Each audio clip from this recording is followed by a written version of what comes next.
এই ব্যক্তির একটা ছেলে আর একটা হচ্ছে মেয়ে। ছেলে তাকে আব্বা ডাকে রক্তের সম্পর্কের কারণে, আর ওনার একটা মেয়ে আছে, মেয়ে একটা ছেলেকে বিবাহ দিয়েছেন। ওনার ওই মেয়ের জামাইও কিন্তু ওনাকে আব্বা ডাকে, আর ওনার ছেলেও কিন্তু ওনাকে কি করে আব্বা ডাকে। এই দুই আব্বা ডাকার মধ্যে পার্থক্য আছে।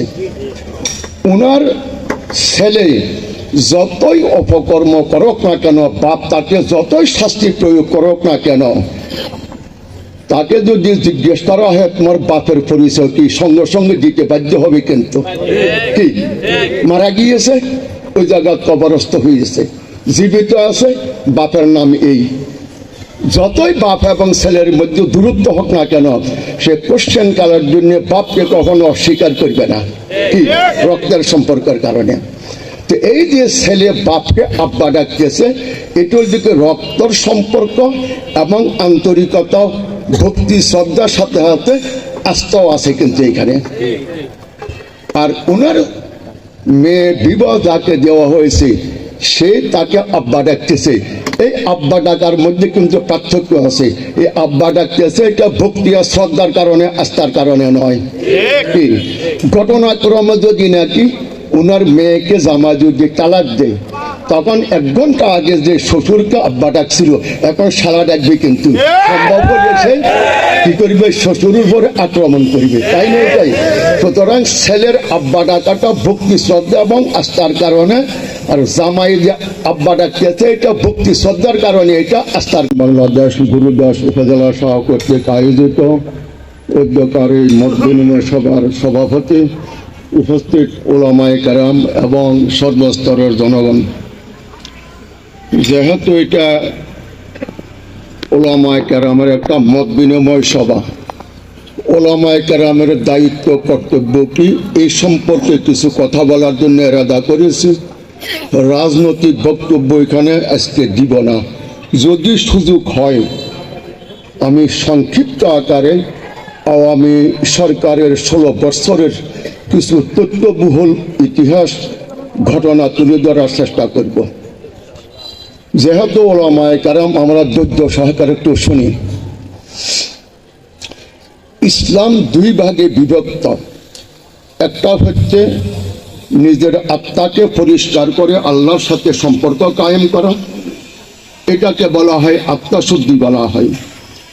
আরেকটা হচ্ছে সমাজ পরিশুদ্ধ। সমাজের মধ্যে যত অন্যায়, অবিচার, খুন, খারাপি, দর্শন, যত প্রকারের শরীয়ত এবং সমাজ বর্জিত কাজ হচ্ছে, এই খারাপ কাজগুলো থেকে সমাজকে সম্পূর্ণ মুক্ত করে একটি সুখী, সমৃদ্ধিশালী এবং আন্তরিকতার একটা পরিবেশ সৃষ্টি করে, এটি ইসলামের 2য় অধ্যায়, কিন্তু 2য় বিষয়।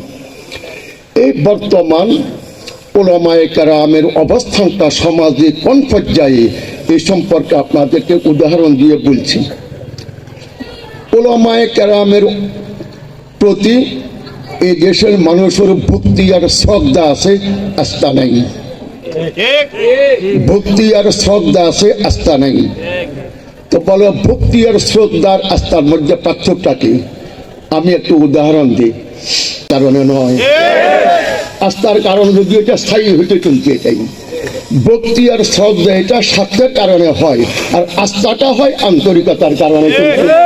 হযরত সাহাবায়ে কেরাম আল্লাহর হাবিবকে মানিয়েছিল ভক্তি, শ্রদ্ধার সাথে আছে আস্থার কারণে, আর ইহুদি খ্রিস্টান মুহাম্মদ সাল্লাল্লাহু আলাইহি ওয়াসাল্লামকে মানিয়েছিল স্বার্থের কারণে, কিন্তু আস্থার কারণে নয়। এই পর্যন্ত উদাহরণ বোঝার পর আপনারা দেখেন, এইখানে যত ওলামায়ে কেরাম আসছেন, হয়তো মাদ্রাসার প্রিন্সিপাল শিক্ষক অথবা মসজিদের ইমাম, কি মসজিদের ইমাম। এই যে সমাজের লোক মসজিদের ইমাম আর হুজুরদেরকে যে সম্মান করে, পানি পড়া নেওয়ার জন্য আসছে, তাবিজের জন্য আসছে, এটা কিন্তু ভক্তি আর শ্রদ্ধার কারণে, আস্থার কারণে নয়। তার প্রমাণ মসজিদের মধ্যে যদি এই হুজুর সত্যিকারে ইসলামের নীতিমালাকে অনুসরণ করে কথা বলে, আর সেই কথাটা শরীয় সম্মত হওয়ার পর আওয়ামী লীগ, বিএনপি, জাতীয় পার্টির স্বার্থের পরিপন্থী হলে সুযোগ মতে সেই হুজুরকে মসজিদ থেকে বাহির করবে অথবা সতর্কবাণী দিবে আগামী থেকে আপনি যদি আমাদের এই ধরনের বক্তব্য রাখেন আপনার চাকরি থাকবে না, কিন্তু ঠিক না বেশি। অথচ 1 ঘন্টা আগে যে ইমাম একটা বেহাজার ইমাম করেছিল, এটা কিন্তু তার আস্থার কারণে নয়, ভক্তি আর শ্রদ্ধার কারণে।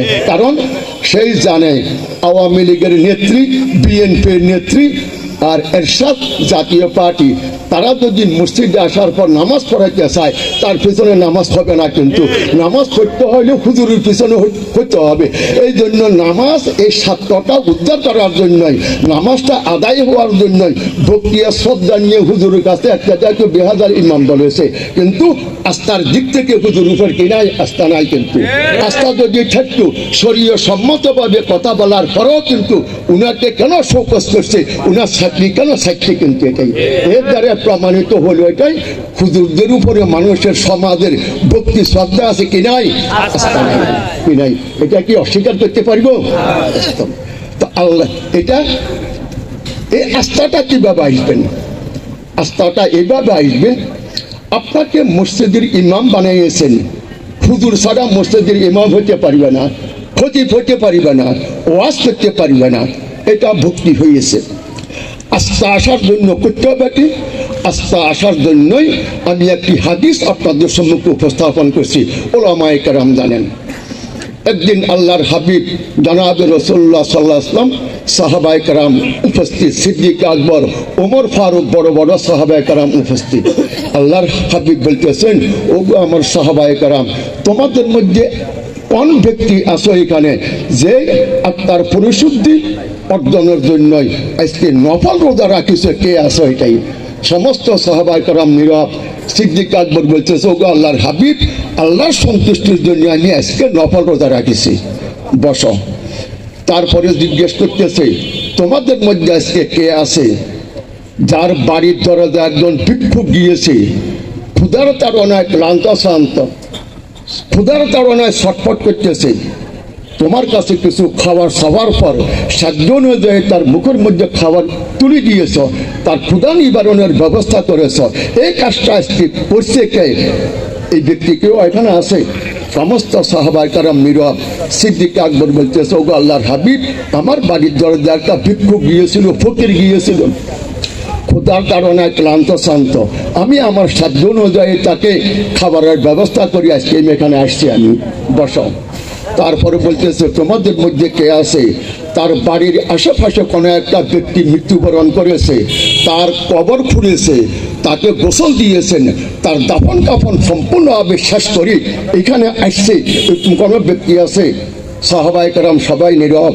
সিদ্দিক আকবর বলতেছে, ওগো আল্লাহর হাবিব, আমার এলাকার মধ্যে একটা মানুষ মৃত্যুবরণ করেছে, তার কবর খনন করেছি, গোসল দিয়েছি, দাফন কাফন করে আমি এখানে আসছি, বসো।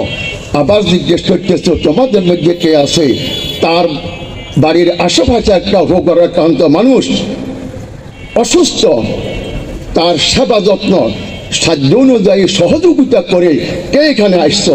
সবাই নীরব। সিদ্দিক আকবর বলছে, ওগো আল্লাহর হাবিব, আমার গ্রামের মধ্যে একটা লোক অসুস্থ ছিল, আমি তার বিমার ফুর্সি করার জন্য, তার সেবা যত্ন করার জন্য গিয়েছি, কিছু সহযোগিতা করেছি, এই কাজটা করে আমি আসছি। এই পর আল্লাহর হাবিব বলতেছে, সিদ্দিক, তোমাকে যে আল্লাহ জীবদ্দশায় বেহেশতের সার্টিফিকেট দিয়েছেন এই গুণাবলীর কারণে, কিন্তু এই গুণাবলীর কারণে। এখন এই হাদিসকে সামনে রাখে আপনারা দেখেন যে বিষয়গুলো উল্লেখ করেছেন হাদিসের মধ্যে, একটি শুধু আত্মার সাথে সম্পর্ক, আর সবগুলো কিন্তু সমাজের সাথে সম্পর্ক। একটা শুধু কার সাথে সম্পর্ক? আত্মার পরিশুদ্ধির সাথে সম্পর্ক, আর বাকি সবগুলো কার সাথে সম্পর্ক? সমাজ পরিশুদ্ধির সাথে সম্পর্ক। আজকে দুঃখজনক হলেও সত্য, ওলামায়ে কেরাম যে কারণে হোক না কেন, নামাজ, রোজা, হজ, যাকাত, জিকির, আজকার, তেলাওয়াত, আত্মশুদ্ধির ওয়াজ আমরা করেছি, সমাজ জীবন পরিশুদ্ধি সম্পর্কে ইসলামের যে নীতিমালা আছে এগুলো আমরা সমাজের মানুষের কাছে বলিও নি, নিজেও করিনি, যার কারণে শুধু মসজিদের ইমামতি আর মোতামম হয়েছি, ওয়াজ করেছি। এই কারণে সমাজ জীবন থেকে আমরা দূরে থাকার কারণে সমাজ জীবনের মানুষের আস্থা আমাদের উপরে আসেনি, আর আমার উপরে কি আসছে, বক্রিয়া শ্রদ্ধা আসছে কিন্তু, ঠিক আছে ঠিক আছে। এই জন্য ক্যান্সারে আক্রান্ত, চিকিৎসা শেষ, পানি পড়ার জন্য তাবিজের জন্য আসছে কিন্তু, ঠিক আছে ঠিক আছে। এর ফলশ্রুতিতে কি হয়ে গেছেন, আপনার পিছনে 200 লোক নামাজ পড়ে। ঘটনাক্রমে সেই ইউনিয়নের মধ্যে নির্বাচন হচ্ছে, ওই একজন সন্ত্রাসীও কিন্তু সে নির্বাচনে প্রার্থী হয়েছে, আপনিও হয়েছেন। দেখবেন 200 লোক আপনার পেছনে একটা বেহাজ আলী ইমাম বলেছেন, নির্বাচনের সময় 10 জন ব্যক্তি আপনাকে ভোট দিবে, আর 190 জন ভোট কিন্তু সন্ত্রাসীকে দিবে। কেন? যে হুজুর শুধু নিতে পারে, শুধু মসজিদের ইমামতি করতে পারে, সমাজ জীবন সম্পর্কে হুজুরের কোনো মাথা ব্যথা নাই।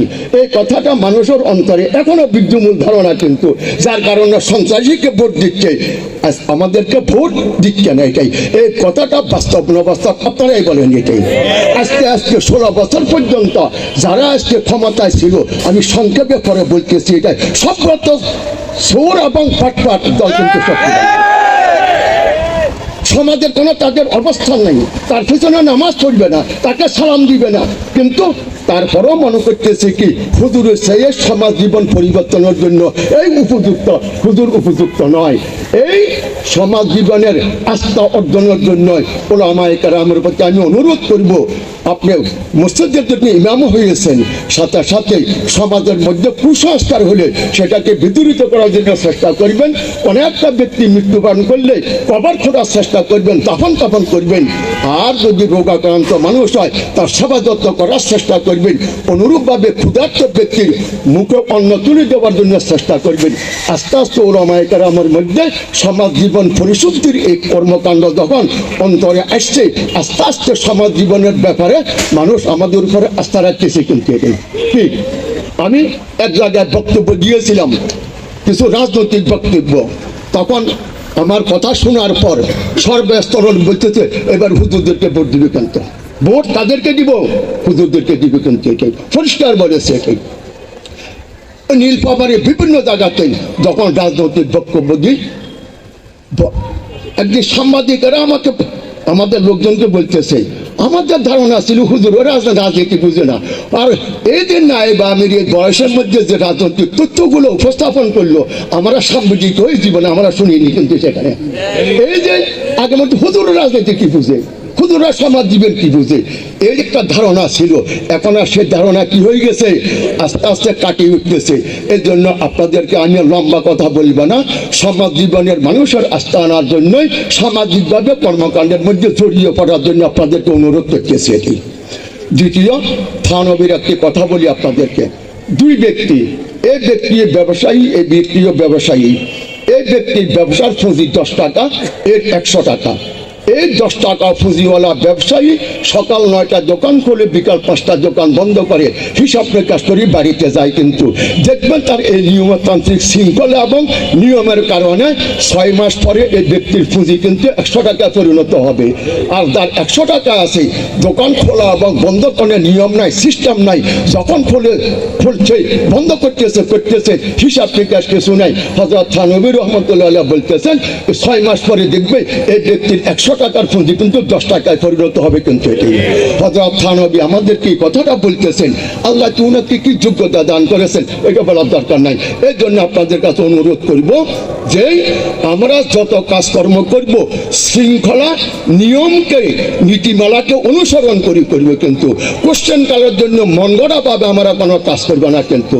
এই শৃঙ্খলা যদি না থাকে, 10,000ও যদি হয়, এই 10,000-এর দ্বারা কোনো কাজ হবে না কিন্তু। আর যদি শৃঙ্খলা যদি থাকে, নিয়মতান্ত্রিক পদ্ধতিতে কাজ হয়, তখন 10 জনের দ্বারা 10,000-এর কাজ হবে সেখানে। এই জন্য আমরা শৃঙ্খলা এবং নিয়ম অনুযায়ী কাজ করার চেষ্টা করব। এই শৃঙ্খলা এবং নিয়ম কিভাবে আসবে, আল্লাহর হাবিব বলেছেন 2টি কাজ। একটা হচ্ছে যত কাজ করব পরামর্শ ভিত্তিক করব, যত কাজ করব ছাড়ব পরামর্শ ভিত্তিক ছাড়ব কিন্তু। পরামর্শ ভিত্তিক করব, পরামর্শ ভিত্তিক কি করব, ছাড়ব। আর হিসাব নিকাশের ব্যাপারে আমার রসিদের মধ্যে আয় হবে, বাউসারের মধ্যে খরচ হবে, প্রতি মাসে মাসে হিসাব নিকাশ সত্য হবে। এই 2টি নিয়মকে অনুসরণ যদি আমরা করি চলি, ইনশাআল্লাহ আমাদের অবস্থা দিনের পর দিন বাড়তে থাকবে। সব জায়গায় এলাকাতে আমাদের লোক ইসলামী আন্দোলনে আসতেছে। সুতরাং আমি আর কথা বাড়াইবো না, আপনাদের কাছে আলেম, কথা বাড়ানোর প্রয়োজন নাই, কিন্তু কাজের তরিকাটা বললাম, সাথে সাথে আমরা সমাজ জীবন মধ্যে ঝাঁপাইয়ে পড়বো, এই দুটি নিয়মটা আপনাদেরকে বললাম। এখন রাজনীতির কিছু কথা বলি আপনাদেরকে। 53 বছরের ইতিহাস আপনাদেরকে বলবো না আমি। এখন 2009 থেকে নিয়ে, এগুলো ভালো করে স্মরণ রাখবেন, 9 থেকে নিয়ে 20 পর্যন্ত আওয়ামী লীগ সরকার ক্ষমতায় ছিল। কি ক্ষমতায় ছিল? তাদের টপ টু বটম, প্রধানমন্ত্রী থেকে তৃণমূল পর্যন্ত সমস্ত নেতা কর্মীর একটাই মুখের উচ্চারণ ছিল, তাদের স্লোগান ছিল, দেশ স্বাধীন হওয়ার পর থেকে নিয়ে যত সরকার গিয়েছে দেশের উন্নয়ন কেউ করেনি, একমাত্র আওয়ামী লীগ সরকার করেছে। কিন্তু এটা তাদের দাবি ছিল। কিন্তু এটাই তাদের এই দাবিটা কতদূর বাস্তব আপনাদের কাছে আমি কি তথ্য দিচ্ছি, এটাই তথ্য দিচ্ছি। এই কথাটা এমন বাস্তব, যা উন্নয়ন করেছে ক্ষতি কিন্তু লক্ষ গুণ বেশি করেছে। কিন্তু এই কথাটা যে বললাম, আমি আপনাদেরকে উদাহরণ দিচ্ছি। এখন বলতে পারেন যে আওয়ামী লীগ তো টেকনাফ থেকে তেঁতুলিয়া পর্যন্ত বিশ্ব রোড করেছে। এই দেশের মানুষ রাজনৈতিক সচেতন, আপনারাও জানেন না যে বিশ্ব রোড করেছে, এত বড় রোড করেছে। এটা তো হাসিনার উন্নয়ন। কিন্তু এটাই কি হাসিনার উন্নয়ন? আসলের মধ্যে এটা তো হাসিনার সাথে আওয়ামী লীগের সাথে এই বিশ্ব রোডের সাথে দূরন্য সম্পর্ক নাই। কারণ এই বিশ্ব রোডের সম্পূর্ণ টাকার ব্যবস্থা করেছে এশিয়া উন্নয়ন ব্যাংক তথা এডিবি টাকা। কিন্তু কার টাকা এটা জানিও না। কিন্তু আমরা বলবে এত বড় উন্নয়ন কাজ করেছে, এটা আওয়ামী লীগ করেছেন। কিন্তু এটা হাসিনা সরকার, এমনকি বর্তমান তত্ত্বাবধায়ক সরকারের সাথে দূরতম সম্পর্ক নাই। এটা এশিয়া উন্নয়ন ব্যাংক তথা এডিবির টাকা দিয়ে কি হচ্ছে, বিশ্ব রোড হচ্ছে। এটা ক্লিয়ার হয়ে গেছে।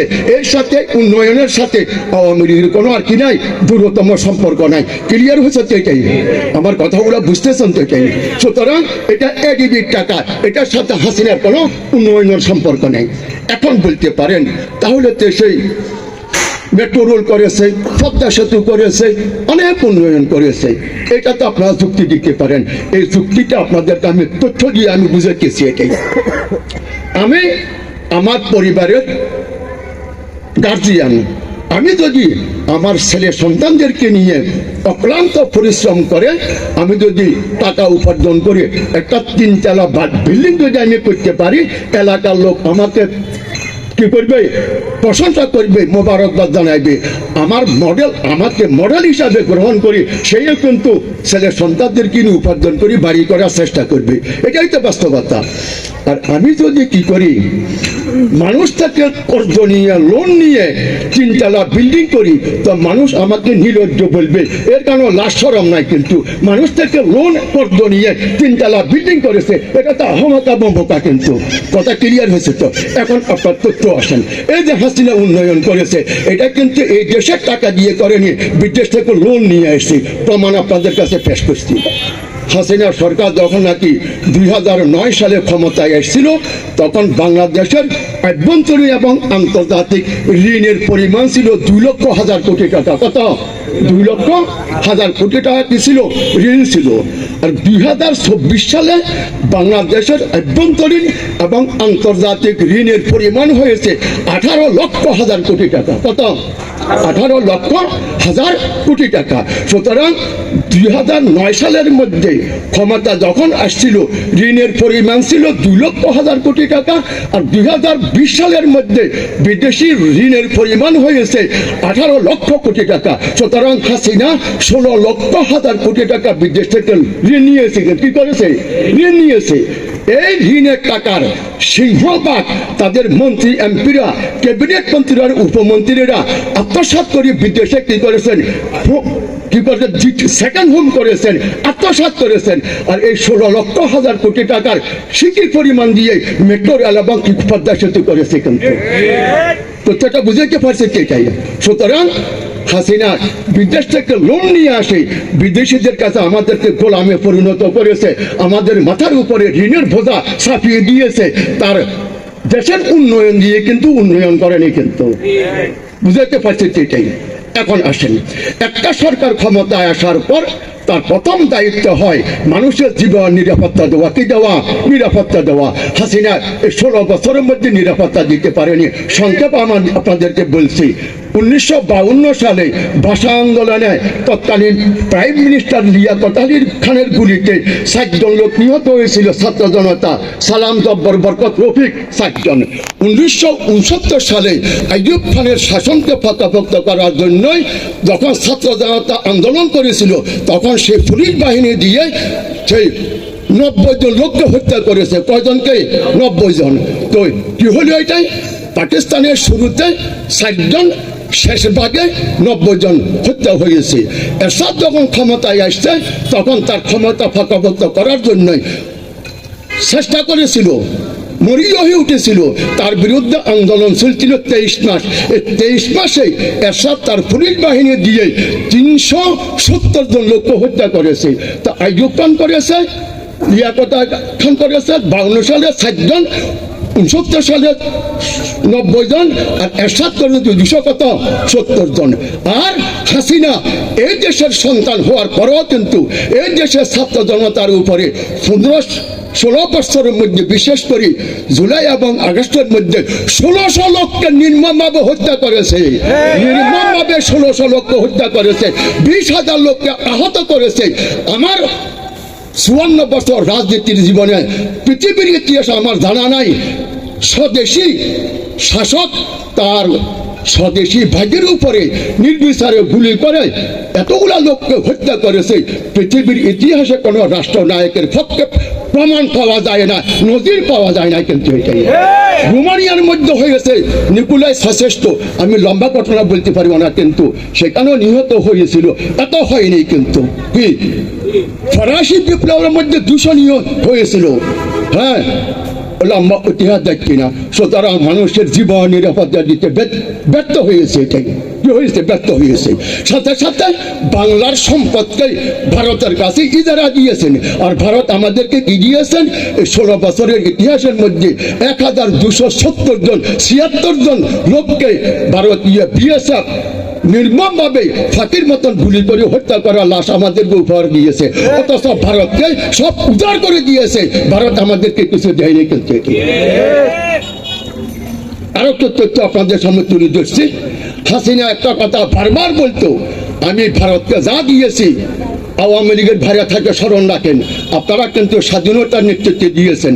হাসিনা কি সর্বনাশটা করেছে দেশের জন্য আপনারা ভালো করে জানিয়ে রাখেন। এই তথ্যগুলো কিন্তু আমি বিভিন্ন জায়গায় বলার পর ফলাট বাড়িতে সাংবাদিকতা আমরাও জানি না, কিন্তু হাসিনা যে বলেছে আমরা দেশ ভারতকে যা দিয়েছি সে আজীবন স্মরণ রাখবে। কিন্তু কি দিয়েছে এই দেশের মানুষ জানে না, আওয়ামী লীগও জানে না। কি দিয়েছে আপনাদেরকে বলি, এটাই ভালো করে জানার চেষ্টা করবেন। আমাদের দেশের পূর্ব উত্তরাঞ্চলীয় ভারতের 7টি রাজ্য, আসাম, ত্রিপুরা, মিজোরাম, মেঘালয়, মণিপুর, নাগাল্যান্ড এবং অরুণাচল, 7টি রাজ্য, এগুলাকে 7 সিস্টার বলা হয়। কি বলা হয়? 7 সিস্টার বলা হয়। এই 7 সিস্টারে মালামাল, সৈন্য, রসদপত্র নিতে হলে দিল্লি সরকার বাংলাদেশের উত্তর পাশ তথা 1200 মাইল দূরে গিয়ে এই 7টি রাজ্যের মধ্যে তাদের রসদপত্র নিতে হয়। এই কারণে কস্টিং খরচ বেশি হয়, সময় বেশি হয়। হাসিনাকে বলে, হাসিনা তোমাকে আমরা ক্ষমতায় বসাইয়েছি, আমাদের এই 7 সিস্টারে মালামাল নেওয়ার জন্য আমাদেরকে একটা সুযোগ করে দাও। কি? চট্টগ্রাম বন্দর ব্যবহারের অনুমতি আমাদেরকে। হাসিনা বলতে, জি হ্যাঁ, আমি চট্টগ্রাম বন্দর আপনাদেরকে ব্যবহার করার অনুমতি দিয়েছি। তাদের উপকার হয়েছে। যখন কিছুদিন গিয়েছে তখন আবার দিল্লি প্রস্তাব দিয়েছে চট্টগ্রাম বন্দর দিয়ে আমার পরিপূর্ণ, আমার সুযোগ সুবিধা আমার হচ্ছে না, মংলা বন্দর আমাদেরকে দিতে হবে। মংলা বন্দরে কিন্তু দিয়েছে, কিন্তু এটা শুনেছেন। তারপরে পরবর্তী পর্যায়ে এই যে শেষ প্রান্তে আসি, মোদি প্রস্তাব দিয়েছে, হাসিনা আমরা চট্টগ্রাম এবং মংলা বন্দর তোমার থেকে পাওয়ার পরও যে সুযোগ সুবিধা পেয়েছি আমাদের আরো সুযোগ সুবিধা দিতে হবে। সেটাকে নীলফামারী জেলার শিলাহাটি বন্দর দিয়ে আমাদেরকে ট্রেনের মাধ্যমে করিডোর দিলে আমরা 7 সিস্টারে মালামাল নিতে পারি। হাসিনা পরিষ্কার বলেছে, ক্ষমতায় আপনারা আমাকে রাখেছেন, আমরা করিডোর দিয়ে আপনাকে 7 সিস্টারের মধ্যে মালামাল নেওয়ার জন্য ট্রেনের ব্যবস্থা আমরা করব। এই যে ট্রেনের ট্রানজিট চুক্তি দিয়েছে, এই চুক্তির মধ্যে কি ছিল একটু ভালো করে বোঝার চেষ্টা করেন, এই দেশের মানুষ জানে না। একটা চুক্তি এটাই ছিল, ভারত পরিষ্কার বলেছে এই যে ট্রেন দিয়ে আমরা 7 সিস্টারে নিয়ে যাইব, কি নিয়ে যাইব? সৈন্য নিব, অস্ত্রশস্ত্র নিব, নাকি মালামাল নিব? এই সম্পর্কে আমি তোমাদেরকে বাংলাদেশ সরকারকে জানাবো না কিন্তু, এবং বাংলাদেশ সরকারও কিন্তু আমাদের থেকে জানতে চাইতে পারবে না আমরা কি নিচ্ছি। কিন্তু সেখানে কি নিচ্ছি? ট্রেনে করি, রসদপত্র নিচ্ছি, অস্ত্রশস্ত্র নিচ্ছি, সেনাবাহিনী নিচ্ছি। এই ব্যাপারে দিল্লিও বাংলাদেশকে বলবে না, বাংলাদেশে কিন্তু দিল্লির থেকে কপিও চাইতে পারবে না। এটা হচ্ছে 1 নম্বরের চুক্তি। 2 নম্বরের চুক্তি আরো মারাত্মক। কি বলেছেন? যে এই ট্রেনের মালকে নিরাপত্তা দেওয়ার জন্যই ভারতীয় সেনাবাহিনী বাংলাদেশে ঢুকবে ট্রেনের সাথে, কিন্তু ট্রেনের সাথে। আর এই ভারতীয় সেনাবাহিনীকে সহযোগিতা এবং নিরাপত্তা দেওয়ার জন্যই বাংলাদেশ সর্বতভাবে সহযোগিতা করবে। এটা হচ্ছে 2 চুক্তি। আওয়ামী লীগের ভাইরা জানা না কিন্তু এটাই। এখন আপনাদেরকে বলি, এই 2 চুক্তির দ্বারাই ফলশ্রুতিতে হয়েছে কি, যে বাংলাদেশ 1 সাগর রক্তের বিনিময়ে স্বাধীনতা অর্জন করেছিল। ভারতীয় সেনাবাহিনী তাদের ট্রেনকে নিরাপত্তা দেওয়ার জন্য যখন বাংলাদেশে ঢুকবে, বাংলাদেশে অবস্থান করবে, বিদেশি সৈন্য সার্বভৌম দেশের মধ্যে ঢুকার সাথে সাথে সে দেশের স্বাধীনতা সার্বভৌমত্ব থাকে না, কিন্তু সার্বভৌমত্ব থাকে না। হবেটা কি? তখন বাংলাদেশের সেনা ভূখণ্ডে ভারতীয় সেনাবাহিনী যখন অবস্থান করবে, তখন বাংলাদেশটা ক্রমান্বয়ে ভুটান এবং সিকিমের মতন ভারতের পরত রাজ্যে পরিণত হবে। কিন্তু এটাই ছিল ফলশ্রুতি। আল্লাহর অশেষ দয়া মেহেরবানি, এই যে হাসিনাকে এই দেশ থেকে হটাই দিয়েছেন জুলুমের কারণে। আর উলামায়ে কেরাম তারা আল্লাহর ওলি এবং মুসলমান যদি না থাকতো, তাদের দোয়া যদি কবুল না হতো, হাসিনা 2006 মাস ক্ষমতায় থাকলে এই দেশটা ভুটান এবং সিকিমের মতন পররাজ্যে পরিণত হতো। এই চুক্তিগুলা, এই তথ্যগুলা এই দেশের মানুষ জানে না, কিন্তু এটাই। এই জন্য আলমদেরকে আমি তথ্যগুলা দিলাম। ভারত আমাদের থেকে জানিয়েছে বান্দা এবং শিলিগুড়ি 3টি করিডোর, হ্যাঁ, এই যে নীলফামারী জেলার ওই অঞ্চলে 3টি করিডোর, এই 3টি করিডোরের দূরত্ব ছিল 20 থেকে 22 কিলোমিটার। ভারতের 3টি করিডোর ব্যবহারের অনুমতি দেয়নি। সুতরাং এই কয়েকটি তথ্যের দ্বারা এটা প্রমাণিত হয়েছে, বাংলাদেশ ভারতকে সবগুলো উজাড় করে দিয়েছে, ভারত বাংলাদেশকে কিছু দেয়নি কিন্তু সেখানে। সুতরাং হাসিনা এই দেশকে যা উন্নয়ন করেছে, ক্ষতি কিন্তু 1,00,000 গুণ বেশি করেছে, 1,00,000 গুণ বেশি করেছে। যার কারণে জুলুম নির্যাতনের কারণে আল্লাহ বলেছেন, ইন্নাল্লাহা লা ইউহিব্বুজ জালিমিন, আমি জালেমকে কি করি না, ভালোবাসি না। তার মানে জালেমকে আমি কি করি, শাস্তির মুখোমুখি করি। দুনিয়ার মধ্যে শাস্তি হবে, আখিরাতের মধ্যে শাস্তি হবে। এই জালেম যেন আর আসতে না পারে, সাথে সাথে এই জালেমের ভূমিকায় কোন সরকার যেন বাংলাদেশে আর প্রতিষ্ঠিত হইতে না পারে, এটাই কিন্তু আপনারা খেয়াল করবেন। হ্যাঁ, আমি বিএনপি ভাইদেরকে একটা কথা বলি। এই যে গত কয়েকদিন আগে আমার কাছে সাংবাদিকেরা আসছিল, প্রথম আলো, বাংলাদেশ প্রতিনিধি এবং কয়েকজন ইনকিলাবের সাংবাদিক আসছিল।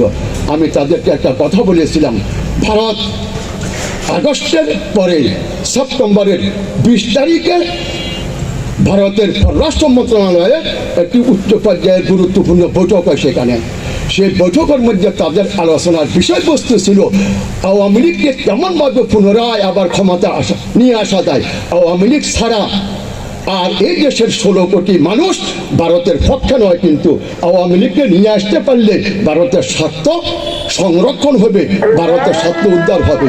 তখন তারা একটা কথা পর্যবেক্ষণ করি, এটাই বলেছিল, শেষ করতেছি আমি, কি এইবার বিএনপি ক্ষমতায় আসবে, তাদের জনপ্রিয়তা আছে, কিন্তু কিছুদিন এই জনপ্রিয়তা থাকার কারণে ক্ষমতা যখন আসবে, বিএনপির অত্যাচার জুলুম নির্যাতন এমনভাবে শুরু করবে, কিছুদিন যাওয়ার পর এই দেশের মানুষ আবার বলবে আওয়ামী লীগকে চাই, বিএনপিকে আমরা চাই না। কিন্তু এটা ভারতীয় উচ্চ পর্যায়ের পর্যবেক্ষণ করতে। এখনো কিন্তু বিভিন্ন জায়গার মধ্যে আর বিএনপি ভাইদেরকে বলতেছি ক্ষমতা এখনো যাননি, দখলবাজি সাদাবাজি কেন করতেছে আপনারা? কিন্তু এটা যদি বন্ধ না করেন, একথা মনে রাখবেন, হাসিনাকে যদি আবার আওয়ামী লীগের দেশের মানুষ স্বাগত জানায়, এই দেশের মানুষ বিশেষ করে আমরা ওলামায়ে কেরাম বিরোধী দলের অস্তিত্ব আর কিন্তু ভারতের আওয়ামী লীগ থাকবে না। আমরা এই জন্যই ওলামায়ে কেরাম বিশেষ করে আপনাদের কথা মানুষ শুনে ইসলামী আন্দোলনের ছায়াতলে আসি, নিয়মতান্ত্রিক পদ্ধতিতে যে তথ্যগুলো আপনাদের সামনে তুলে ধরেছি অল্প, এগুলো মানুষকে বলে ইসলামী আন্দোলনের বেগবান করেন। ইনশাআল্লাহ আপনার চাকরির উপরে হস্তক্ষেপ করলে সবাই আমরা ধর্মের মতো ধরবে, কিন্তু খবরদার। এই জন্য ওলামায়ে কেরাম সবাই আসছে ইসলামী আন্দোলন প্ল্যাটফর্মে আসেন, সবাই এদিক সেদিক না ঘুরে আমরা এই প্ল্যাটফর্মে আসি। আল্লাহর মেহরবানিতে সবাই এখন আমাদের পিছনে ঘুরতেছি, কিন্তু এটাই। আর একটা কথা, ঐক্য আমি পরিষ্কার বলি, ঐক্যর জন্য প্রথম নম্বরের শর্ত ইসলামের উপকার হতে হবে। দ্বিতীয় হলো দেখি আমি ঐক্য করতে গিয়ে আমার আদর্শ নীতি ইমান আকীদা তাহজিব মুদ্দাত আমার কৃষ্টি কালচার আমি বিসর্গ দিয়ে ঐক্য করতে পারবো না। আজকে জামাতের সাথে ঐক্যের কথা বলতেছে, তাদের আকীদার ব্যাপারে আমাদের সাথে মিল নাই। আজকে তারা ইসলামের উদারতা নিয়ে আজকে হিন্দুদের মন্দিরে গিয়ে সেখানে কি করতেছে, গীতা পাঠ করতেছে। এই জামাতের ভাইদেরকে আমরা বলবো, আপনারা সেখানে গীতা পাঠ করতেছেন আর হিন্দু মহিলারা উলুধ্বনি দিচ্ছে, এটা কি আপনার ইমান আছে কিনা নাই আপনার মুক্তিদেরকে জিজ্ঞেস করেন, কিন্তু সেখানে এটা কিন্তু ইসলামের উদারতা নয়। এই জন্য তাদের সাথে ঐক্য করতে হলে আমাদের পরিষ্কার কথা, ওলামায়ে কেরামের সাথে আকীদার বিরোধ রয়েছে সেগুলো পরিহার করেন, ঐক্য হবে, না হলে ঐক্য করা সম্ভব হবে না। কিন্তু আল্লাহ আমাদেরকে ঐক্য সম্পর্ক বললাম, আওয়ামী লীগ সম্পর্কে বললাম, আর আপনাদের সমাজ জীবনে বিচরণ করার জন্য হাদিস দিয়ে কিছু কথা বলার চেষ্টা করছি। আল্লাহ আমাদেরকে সবাইকে যে কথাগুলো বলেছি এটার উপর আমল করার চেষ্টা করবেন। ইসলামী আন্দোলনের মধ্যে শরীয়ত বিরোধী সমাজ বিরোধী কোনো কর্মকাণ্ড যদি হয় আমাকে বলবেন। ফিসাব মরহুম এবং বর্তমান তারা আমাকে অ্যাবাউট করে চলে না, কিন্তু এটাই আপনারা জানেন। আমি এ পর্যন্ত শেষ করছি। আমাদের এখানে একটা বই আছে, আগের দামে 15 টাকা ছিল, অত্যধিক গুরুত্বপূর্ণ, খরচের দামে 20 টাকা দিয়ে সে বইটা নিয়ে যাবেন। সে বইয়ের মধ্যে কি লেখা আছে দেখবেন, কিন্তু কোথায় গেছে এটাই ছেলেরা কোথায় গেল, প্রত্যেকে বইটা 20 টাকা করে নিয়ে যাবেন। নামাজের সময় হয়েছি, যে কথাগুলো আপনাদের সামনে তুলে ধরার চেষ্টা করেছি, আশা করতে আপনাদেরকে বুঝাতে সক্ষম হয়েছি। হ্যাঁ, আল্লাহ আমাদের সবাইকে এই কথাগুলোর উপর আমল করার তৌফিক দান করুন। বইটা এখান থেকে 20 টাকা করে নিয়ে যান, কিন্তু সবাই আল্লাহ আমাদের সবাইকে ইসলামী আন্দোলনের সমবেত হয়ে কাজ করার জন্য তৌফিক দান করুন। না